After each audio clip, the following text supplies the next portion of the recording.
alors donc ñu continuer ci deuxième partie bi donc bu ñu seetloo dans la première partie ci première partie bi njëkk def joxe woon nañ définition lan mooy informatique c'est-à-dire ne woon nañ mooy traitement automatique de l'information boo demee ci américains yi ñuy wax computer science science des ordinateurs ou calcul mais dafa am benn incompréhension buy faral di am des fois donc du ma wax sax ñàkk xam la mais jaawale la donc te pour expliquer incompréhension boobu damay joxe benn exemple donc dama amoon benn xarit boo xam ne ni ñoo bokkoon école bu ñu nekkoon bokkoon classe moom mu jóge woon seen beneen pays ñëw Sénégal di jàng si mais ba mu ñëw ba mu ñëwee Sénégal def na fi 5 ans d'études en informatique ba mu defee étude informatique ba pare mu ñibbi seen dëkk après muy waxtaan après ñu laaj ko nag ne ko yow depuis 5 ans yëpp lan nga doon def mu ne leen man dama doon def étude en informatique mais à sa grande surprise li ko gars yi wax mooy mais am na ñu fi nekkoon ñoo xam ne ñi def nañ informatique mais defuñ 5 ans ils l'ont fait def nañ ko ci quelques mois tu vois donc ñooñ li ñu doon wax c'était affaire bureautique la woon donc du coup nit ñi en général dañuy faral di jaawale bureautique informatique ak réseau développeur donc dañuy faral di jaawale affaire yu bëri donc buñ la boole leen informaticien laa rek dañuy foog ne tu peux tout faire mun nga def lépp mun nga def maintenance mun nga def réseau alors que affaire yi dafa bëri ay pàcc ci biir donc loolu nag la ñuy jéem a essayer expliquer leen ci partie bii nii donc informatique boo xoolee dafa regrouper ay domaines yu bëri c'est-à-dire regrouper na la science c'est-à-dire domaine scientifique domaine technique ak domaine industriel et après mun nañoo séparer mun nañoo xaaj informatique en 2 branches ci ñaari pàcc c'est-à-dire théorie ak pratique donc théorie mooy ñi nga xam ne ni dañuy xalaat ci yenn technologie yi bind ko proposer ko ñoom ñooy définir ay concepts ak ay modèles donc ñooñu la ñuy wax les théoriciens de l'informatique donc le plus souvent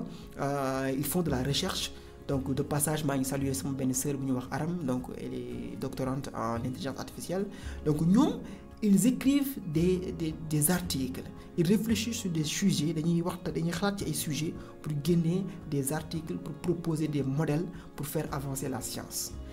beneen partie bi moo nekk ñiy def pratique mais ñiy def pratique nag dañuy sukkandiku aussi ci ñi nga xam ne dañuy def théorie donc ñiy def pratique nag mooy ñiy def lu concret loo xam ne dañ koy mën a utiliser directement donc mooy les techniques concrètes de mise en œuvre donc ñooñu mooy ñi def pratique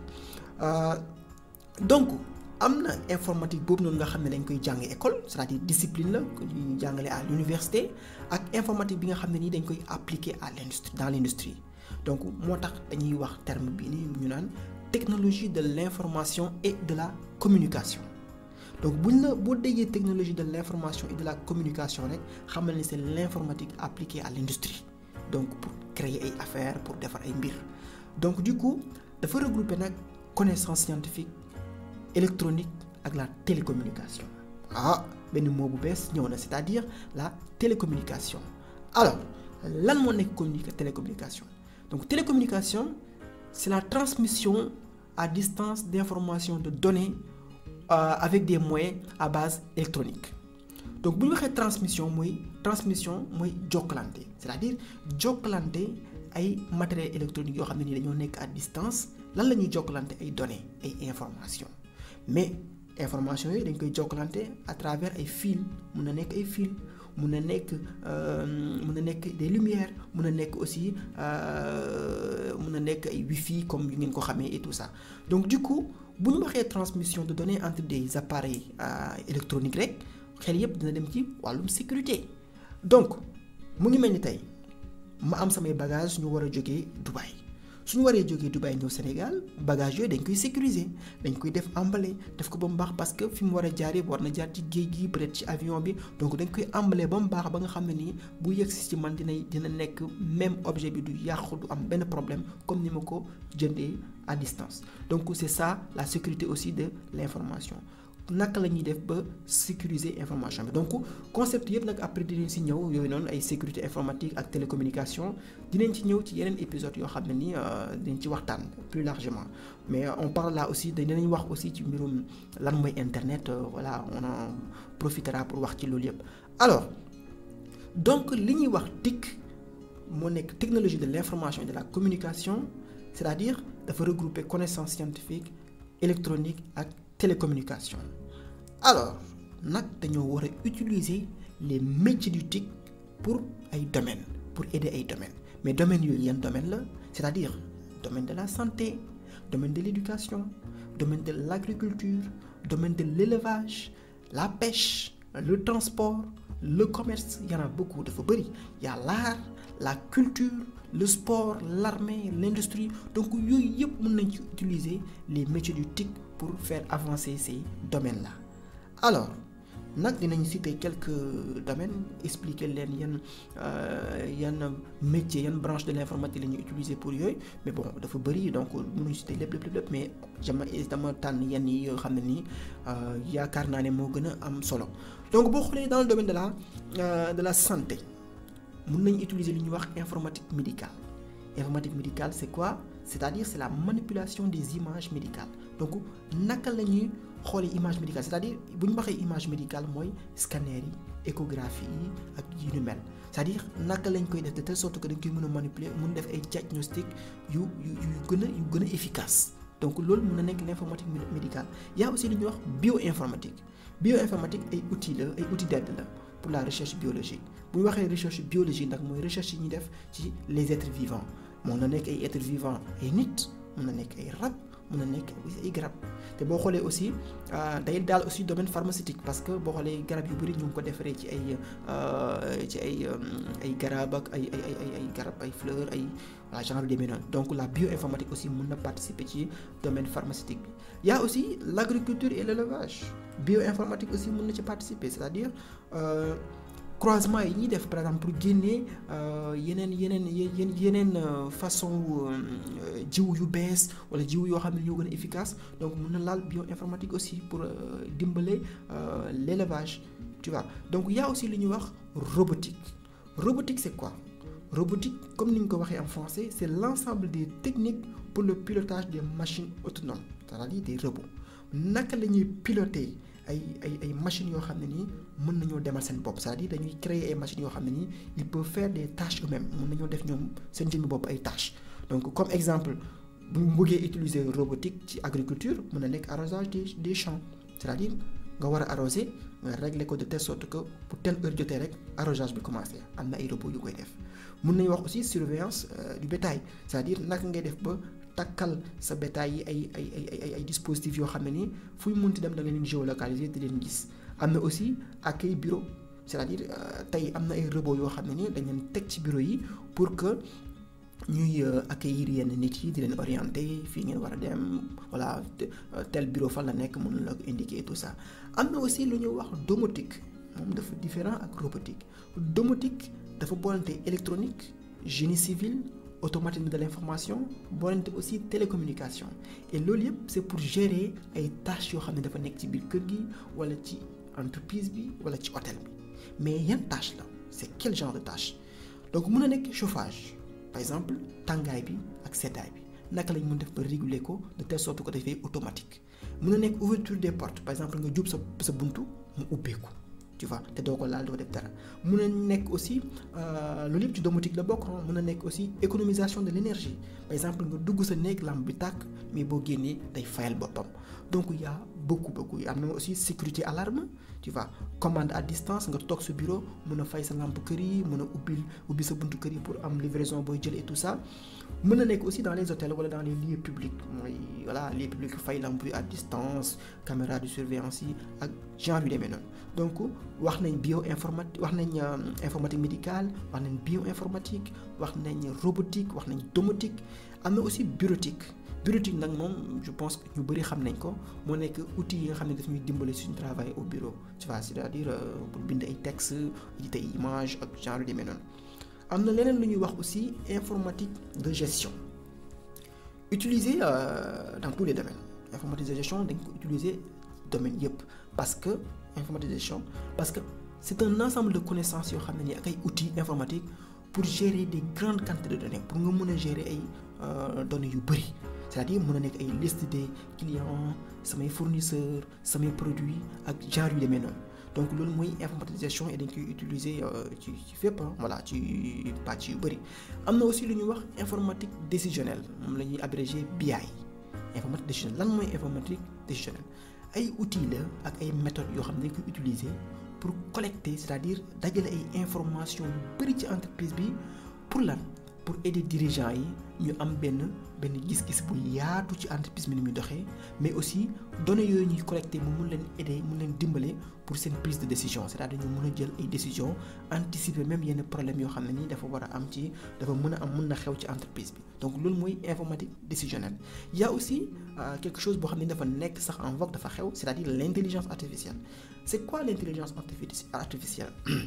L'intelligence artificielle c'est un ensemble de théories ay théories la c'est-à-dire ay xalaat ak ay techniques yoo xam ne ni dañ ko mettre en œuvre pour réaliser des machines yoo xam ne ni mën nañ toppandoo xalaatu nit mën nañ toppandoo intelligence su nit c'est-à-dire mën nañ agir comme des nit di xalaat donc loolu mooy intelligence artificielle donc damay def tënk rek pour que ñu bañ a guddal. donc am na aussi lu ñuy wax cryptographie. C'est quoi la cryptographie? Cryptographie moom tamit ay technique la yoo xam ne day permettre ñu chiffrer ay informations pour de telle sorte que nit ñi duñ ko mën a gis bala buñ ko gisee aussi duñ xam lan lay tekki tu vois donc loolu dañ koy appliquer souvent ci entreprise données yi nga xam ne ni dafa confidentiel. Cryptographie on l'applique ci affaire militaire donc ci affaire armée bi wala ay protection de vie privée ak genre yu demee noonu donc du coup. bëri na domaines yi nga xam ne ni mën nañ ci appliquer informatique et c'est très large donc dafa bëri donc dinaa joxe aussi benn bonus bu ndaw c'est-à-dire les métiers de l'informatique yàlla mooy métiers yi donc métiers yi boo xoolee mën nañ ko diviser en 3 parties je pense c'est-à-dire ñi def conception ak développement ñi nga xam ne dañuy gérer di piloter ak ñiy gérer wàllum sécurité. Par exemple boo jëlee ñi nga xam ne ñooy concevoir di développer mun naa jël par exemple développeur lan mooy développeur da ngeen di dégg ñuy wax métier de développeur dans l'informatique et tout ça mais lan mooy développeur c'est un informaticien mais un informaticien qui réalise des logiciels donc des logiciels et des applications à partir de ay cahier de charge c'est-à-dire dafa am client buy ñëw jox ko ne ko man lii ak lii laa bëgg nga defal ma moom mu defar ko à partir des langages informatiques day utiliser lu ñuy wax ay langages informatiques pour écrire ay code pour créer benn application buy répondre à un besoin précis donc loolu mooy développeur du moins. Après développeur il y a aussi lu ñuy wax ingénieur informaticien. Donc ingénieur informaticien c'est différent de développeur parce que ingénieur informaticien c'est un généraliste il est responsable de la conception moom mooy concevoir c'est-à-dire mooy tëgg affaire bi moo koy développer mooy assurer après maintenance bi donc des applications dans une entreprise donc moom c'est différent de développeur il est généraliste. am na aussi lu ñuy wax chef de projet donc chef de projet moom boo xoolee ingénieur yeeg voilà développeur yëpp moom mooy ëmb c'est-à-dire moom mooy définir projet bi les périmètres voilà cadrer affaire bi moom aussi mooy gérer lu ñuy wax les livrables mooy li nga xam ne ni moom la client bi soxla mooy produit fini bi moom moo koy livrer client bi moom mooy voilà c'est lui en général mooy gérer projet bi yëpp quoi voilà. Après les chefs de projet en informatique il y a aussi des ingénieurs en informatique industrielle boo xoolee ñooñ dafa nekk ay experts yoo xam ne dañoo boolante électronique ak informatique appliquée à la production industrielle c'est-à-dire lépp li nga xam ne nii dañ koy produire industriellement ñoom ci wàllu boobu la ñuy gën a yëngatu. am na aussi lu ñuy wax des ingénieurs en big data loolu aussi dafa important ñoom boo xoolee dañuy développer dañuy mettre sur place ay outils ak ay infrastructures yoo xam ne nii dañ koy utiliser équipe data science yi dañ koy utiliser pour analyser ay données c'est-à-dire pour faire des données ay données nag yu bari lay doon donc ñoom dañuy veiller à ce que données yi ñu sécuriser leen optimiser leen mais aussi solution yi nga xam ne ni moom la ñuy joxe mu performant donc ñooñu mooy les ingénieurs en big data. Après il y a aussi les ingénieurs en intelligence artificielle donc intelligence artificielle waxoon nañu tuuti sànq ci ginnaaw donc ingénieur en intelligence artificielle nag ñoom dañuy intégrer dimension humaine dans l'élaboration de leurs produits technologiques c'est-à-dire suñuy créer ay produits dañ ciy intégrer dimension humaine c'est-à-dire ils interviennent dans la conception d'interface dañuy intervenir bu ñuy defar ay interfaces yoo xam ne ni day raisonner comme ay être humain c'est-à-dire comme ay interfaces yoo xam ne ni dañuy xalaat comme ay nit donc ñooñu mooy ingénieur en intelligence artificielle. am na aussi ñu ñuy woowee les architectes fonctionnels du système d'information donc ñooñu seen rôle conseil la donc tu vois dañuy conseiller dañuy concevoir aussi ay système d'information c'est-à-dire naka la ñuy organiser information bi voilà ci biir entreprise bi et tout ça ñoom loolu la ñuy gérer aussi dañuy def de telle sorte que aussi système d'information bi pàcc yi nga xam ne nii wala éléments yi nga xam ne ni ñoo ko composé dañuy cohérent donc dañuy gérer ñoom aussi dañuy veiller à ce que éléments yi du système d'information ñu cohérent il y a aussi les architectes réseau donc ñooñu ils sont spécialisés en informatique et en télécommunication dañuy permettre entreprise yi ñu mun a am ay réseau yoo xam ne dañuy communiquer entre ñoom seen biir c'est-à-dire ci biir entreprise bi te nga communication interne mais aussi yombalal leen fexe defal leen ay installation yoo xam ne dañuy mën a communiquer ak ñi nekk ci biti en dehors de l'entreprise ñi nga xam ne ni nekkuñ ci biir entreprise bi après ñooñ am na aussi ñu ñuy wax les UX designers ak les UI designers donc ñooñ boo xoolee ñooy gérer tout ce qui est interface graphique c'est-à-dire ñoom ñooy xool ergonomie li nga xam ne ni moom la utilisateur bi di gis apparence bi c'est ñoom ñoo koy gérer donc ñoom ils sont souvent basés ci expérience utilisateur bi pour faire des choses beaucoup plus intéressantes proposer utilisateur bi des interfaces beaucoup plus faciles à comprendre donc ñooñu mooy les UX designers ak les UI designers dañuy gérer aussi clarté navigation c'est-à-dire bouton bi lay bës après bouton bi door ñëw voilà ci boo xoolee seen site web yi wala ci application yi donc ñoom ñooy gérer clarté navigation bi ba nga xam ne ni day facile à comprendre par l'utilisateur final donc après développeurs yi ak concepteurs yi mun nga am aussi ñi nga xam ne dañuy gérer di piloter donc comme ñooñ mën nañ ci lim par exemple les administrateurs de base de données ñooñ boo xoolee ñoom ñooy responsable yi information buy jaar yépp ci entreprise bi toutes les informations donc ñoom dañuy définir dañuy gérer système d'information système de données bi mooy ay SGBD lañ koy wax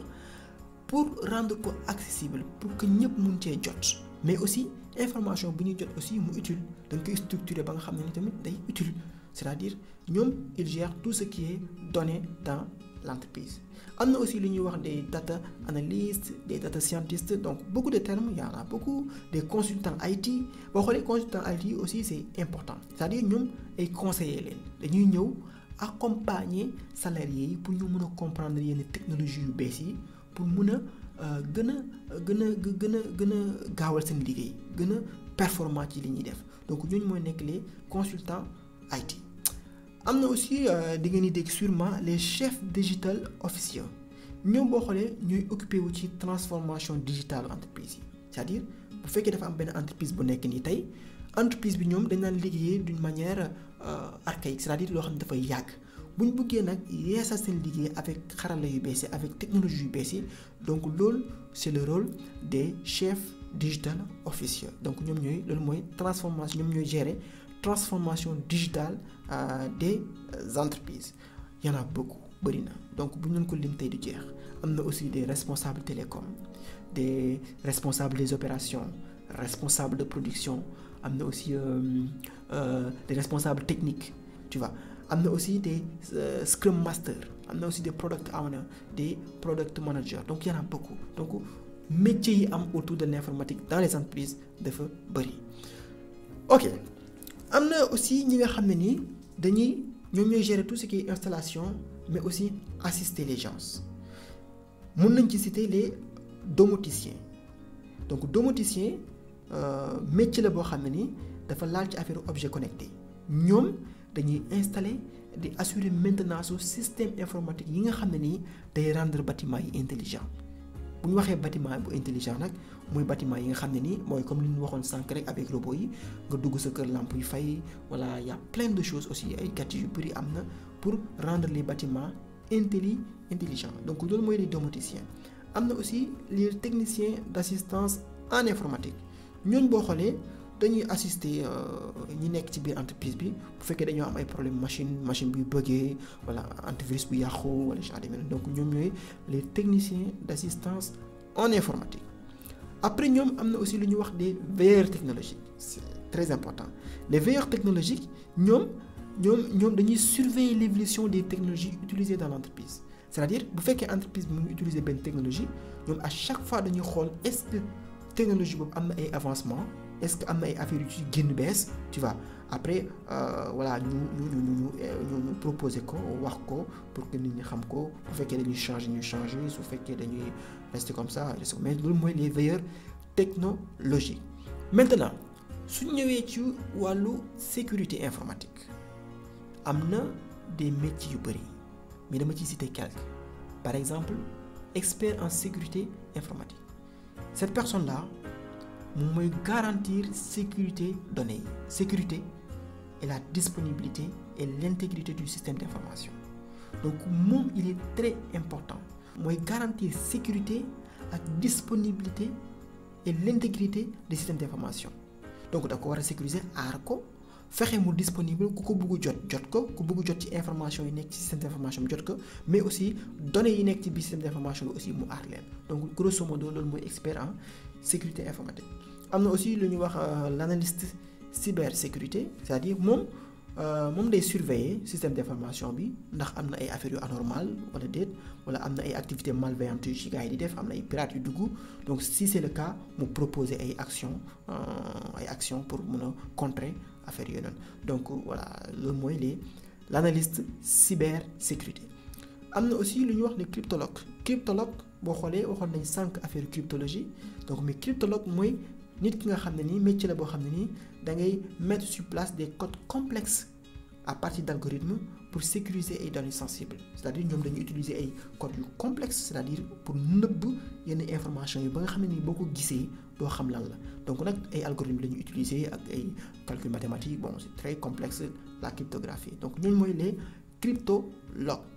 Am na aussi ñu ñuy wax des ingénieurs cloud. Donc cloud moom dafa nekk loo xam ne nii aussi dafa xew. Donc ingénieurs cloud yi ce sont des gens yoo xam ne nii ils gèrent le déploiement, le stockage et la gestion des données sur des serveurs externes. Donc dañuy déployer, c'est-à-dire dañuy jël application yi di ko dugal ci yenn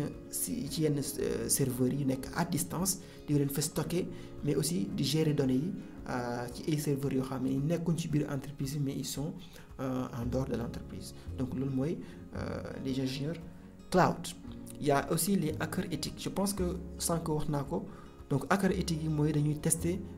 vulnérabilité système d'information yi. Donc ñoom ay hackers lañ mais ay hackers de bonne foi, c'est-à-dire ñu ngi ci biir entreprise bi di tester application yi nekk ci biir application yi ndax ci entreprise bi ndax baax na wala baaxul. Donc c'est ça. Donc loolu moo nekk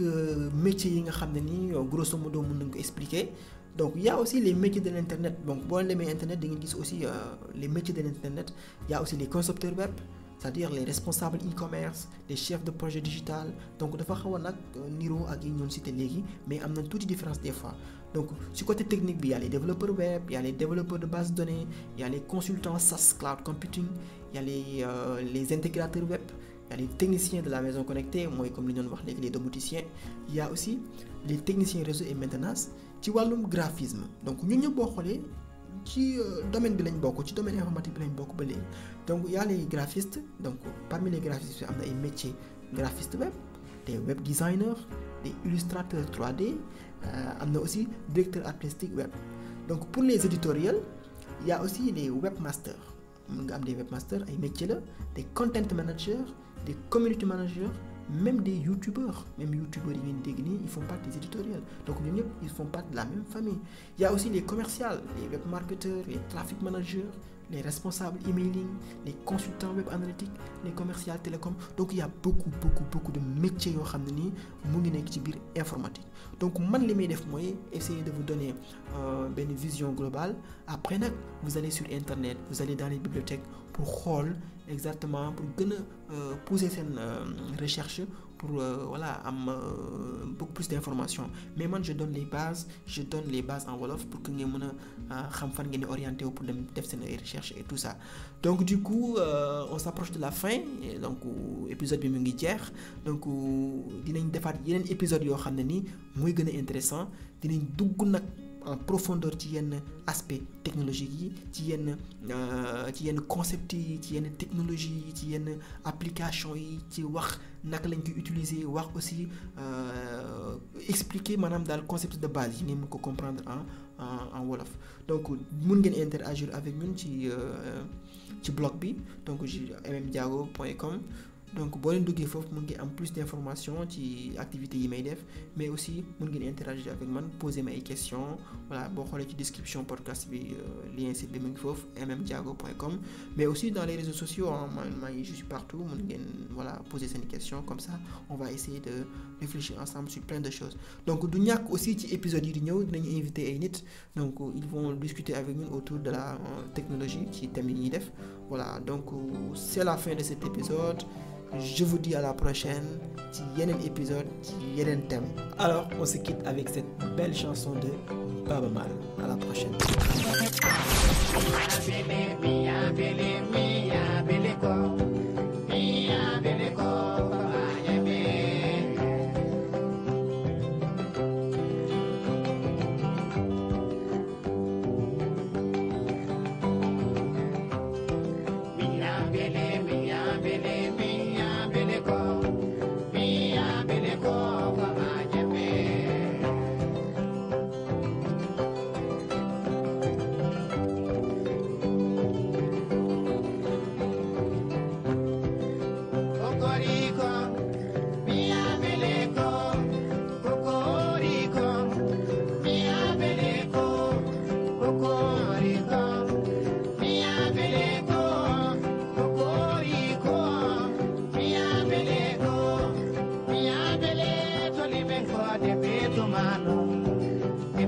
Mano, mano,